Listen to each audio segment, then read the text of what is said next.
We want to bring in RNC Chair Priebus now to respond to that and to talk about the day's news. Mr. Chairman, nice to see you this morning. I want to get your response, first of all, the latest news out of Huma Abedin there, saying basically, I have no idea how these emails would have gotten on this computer. Well, good morning, everyone. Thanks for having me on. First of all, she signed a separation agreement with the Department of State that we put out yesterday, where she attested under penalty and perjury that every device that she used during her time with the Secretary of State was turned over to the Department of State. Obviously, that wasn't done. So that's one piece of the puzzle that people aren't talking a lot about. But secondly, this is just a continuation of the corruption of Hillary Clinton. And I know that this is obviously bad news for her, and the election is coming up, but just where this election was before this happened was that things were tightening already with Clinton Inc., with all the other scandals that were catching up with Hillary Clinton, the collusion between the foundation and the Secretary of State and Bill Clinton and his speaking fees. All of that was bubbling up. Then on Friday, this hit.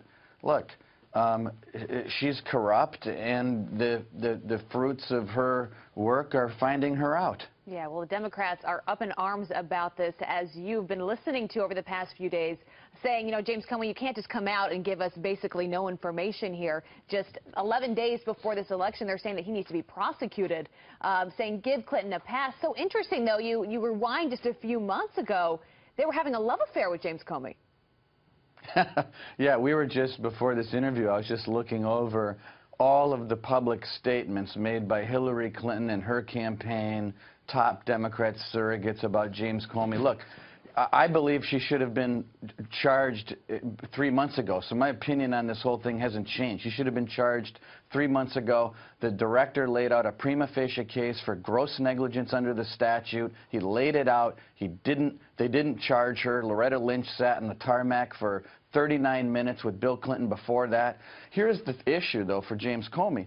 He, a few months ago, went before Congress and said the case was closed. Well, during the other investigation with Anthony Weiner, obviously they found something there where he had to inform the committee that he already told under oath that the case was closed, or to tell them, wait a second, this isn't closed, and we found material that's pertinent to the case. They would not have reopened this case if they didn't find something serious to backpedal and inform this committee about. But wouldn't it just be easier to elect her and then indict her later? That appears to be the position of leading Democrats. Right.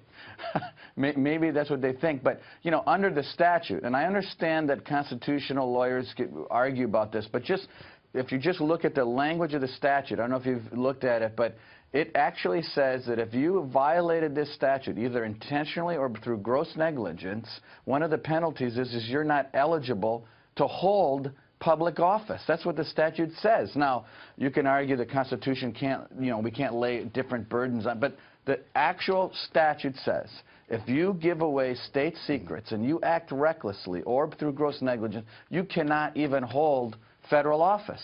You know, this is a serious situation that the American people need to consider when going into the ballot box and deciding whether they want to put a person in office that could be indicted for criminal conduct. We had Judge Napolitano on the show earlier. I'm not sure if you caught that interview. He seemed torn about this, and one of his concerns was that, look, the policy of the DOJ is within 90 days. You don't release any public policy or progress reports that have or could influence the election. And so he thought that Attorney General Loretta Lynch was honoring that commitment, but then, of course, many others are calling for her removal and saying that she is not fit to serve. Where do you stand on Attorney General Loretta Lynch this morning? Well, I think she compromised herself when she sat on that airplane with Bill Clinton for 39 minutes. I mean, she could either recuse herself, she could put someone else in charge of handling the decisions on this particular project. Look, she's been in and out of this thing inappropriately the entire time. But I think it all comes back to Hillary Clinton. It comes back to her corrupt behavior. It comes back to everything her touching as Secretary of State had turned to mud, whether it was Russia, Syria, Iraq, Benghazi, her emails. I mean, everything about it. I don't even understand how a person like General Cartwright and General Petraeus Their careers are over. Their reputations have been permanently soiled. And here we have a person that wants to run, actually wants to be president of the United States, and it's 9 days from now. Right. It's an unbelievable this thing that's gone on here. So you play this out, Ryan, and we don't know how long this is going to take, or if we're going to hear more from James Comey between now and Election Day. But let's say Hillary Clinton does win this thing, and this continues to go on, this investigation, and Donald Trump says, you know what, I'm not going to step away until this is resolved, until we know the results. Are you going to stand by the nominee? Are you going to stand by Trump in that decision? Oh, I don't know about that. I mean, listen, this is a hypothetical. We expect to win on Tuesday. So that's the hypothetical we're operating under, and we're doing well on early and absentee ballot voting. Obviously, you saw the ABC poll went from 12 points down. Now it's 1 point down. And by the way, that poll today that they're talking about with Donald Trump 1 point down, that concluded prior to this bombshell going off on Friday. So I would suspect that the next poll you're going to see is him up.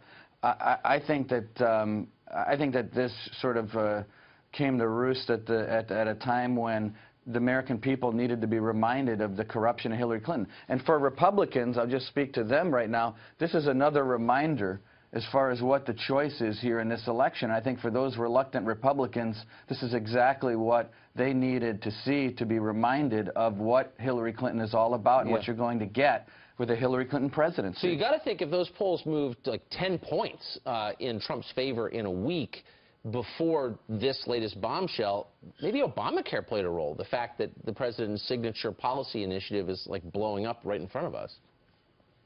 Well, that's a good point, and that's kind of what you did a nicer job than I did, because I was trying to point that out earlier, which is these polls were tightening before this ever happened. I mean, between we sort of seems like last year, but it was just a few days ago we were talking about Bill Clinton Inc. and Obamacare and in all of the issues surrounding Hillary Clinton, and so that tightening was happening anyway. This hit. This is a race that is really something that I think we're going to win next Tuesday, and I'm excited about it. But I'm not excited about the fact that Hillary Clinton's been getting away with this for years, and the fact that she somehow managed to manipulate the Democrat Party through superdelegates and all the rest. And here we are on the brink of an election, and one of the choices is someone who gave away our most precious national secrets, and here we are. And they're blaming the FBI director for the fact that they misplaced and were reckless with top secret information. It's unbelievable.